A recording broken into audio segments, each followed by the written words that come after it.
Again, welcome back to our special edition coverage here on I24News, day 48, Operation Protective Edge, the war between Israel and Hamas in and around the Gaza Strip. Well, again, welcome back. And now with me in the studio is I24News, former Israeli ambassador to the European Union, I24News host of The World This Week, and Jacob Elon, and Dr. Emmanuel Navon, international relations expert at Tel Aviv University. Professor Navon, the prospect of the war spreading to the north, of Hezbollah likely being behind some of the rockets fired now out of Syria and Lebanon overnight, does this speak of a new strategy being employed by Iran, perhaps, by that access now in a way to complicate the conflict with Hamas, or are these potentially not related in that type of way? Well, it is a fact that despite the mishaps of the 2006 war, Hezbollah has been deterred and hasn't really been attacking Israel since then. And this is, by the way, one of the differences between Israel's war vis-a-vis Hezbollah and Hamas, because Israel has been able to deter Hezbollah more than it has been able to deter Hamas for various reasons. One of them being Hezbollah's dependency and a close relationship with Iran. Now, we have to understand that in terms of Hezbollah's strategy vis-a-vis Israel, we are in the middle of negotiations between the United States and Iran, which have been renewed recently upon the announcement of President Obama, and this has to be taken into account. According to the reports that we have, the rockets that have been shot from the north were shot by Palestinian cells, and it looks like they were not under the complete control of Hezbollah. But as I said, Hezbollah, since 2006, has been mostly deterred by the Second Lebanon War, again, despite the many drawbacks of that military operation at the time. Simply that the deterrence at work, or the successful deterrence that Israel waged in 2006, is based on the greater geopolitical factors behind the conflict there. You're saying different than Hamas, that some have argued exists today in a vacuum, in a way isolated. They don't have the same geopolitical constraints, so the deterrence hasn't worked as it has with Hezbollah.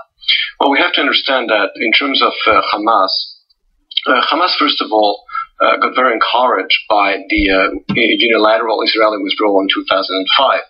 Now, from Israel's perspective and mentality, withdrawing from Gaza was going to convince the Palestinians that Israel was serious about peace, but this is not the way they saw it. As a matter of fact, shortly after Israel withdrew from the Gaza Strip in 2005, as you remember, there were elections for the Palestinian Authority. And the very day before these elections, the interim prime minister of the time, Ehud Olmert, spoke at the Herzliya conference, and he addressed the Palestinian electorate saying, if you choose a moderate leadership, I promise you that we'll basically get out of the West Bank and choose Hamas. What Hamas was saying is that, look, what we have been able to achieve through violence, what the PLO has not been able to achieve through negotiations. Now, you have to understand also that in addition, Hamas enjoys the very generous financial support of Qatar, the political support of Turkey, and this has been convincing Hamas that it can continue to fight at Israel. And to that, I should add that when 2 or 3 weeks ago the Obama administration decided to try and broker a ceasefire agreement between Israel and Hamas, it tried to do that via Turkey and Qatar, which boosted even more Hamas's morale. Professor Navon, do you think that Israel's managed this round of media conflict properly in this, or at least in the best way that they could in this form of conflict? Obviously, and actually, the execution of Foley, the American journalist there, it speaks to a new reality taking place across all conflicts of the world, that journalists aren't as required as they once were and valued by all sides as they once were to tell that story to the world, where, for example, ISIS, they don't need foreign journalists to come in now. They can go to the social media websites. They upload their own footage. They show their own pictures of what's taking place. And that has increased as the world has become more and more exposed to these conflicts.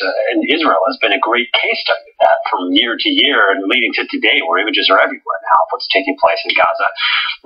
How does that present itself as a new challenge? How has the government been dealing with that shifting challenge? Well, you know, I don't know if you follow my column on the I24News, but I wrote about this this week, and I said, two centuries ago, David Hume spoke about the theory of concentric circles, saying that you always worry more about the pain that touches you than the one that is far away. What happened with modern telecommunications, with cable television and internet, is that we see everything all the time. So the fact that things are far away doesn't mean that we don't see and feel them. However, there is still a very selective way of feeling empathy for other people. Because when you see the demonstrations today in Europe, for example, against Israel for the operation in Gaza, and the complete absence of such demonstration for the much worse massacres in Syria or in Iraq, it does show that there is still a selective empathy in the world, not based on how far you are, but based on who is actually killing you, which is really interesting. It's the first time in 1,200 years where there's no Catholic Mass in the city of Mosul in Iraq, but no protests on the street. Right. Well, you know, in 2009, at the end of Operation Cast Lead, there was this international condemnation of Israel. There was the Goldstone Report. At the very same time, the government of Sri Lanka killed 40,000 Tamils. Nobody talked about it.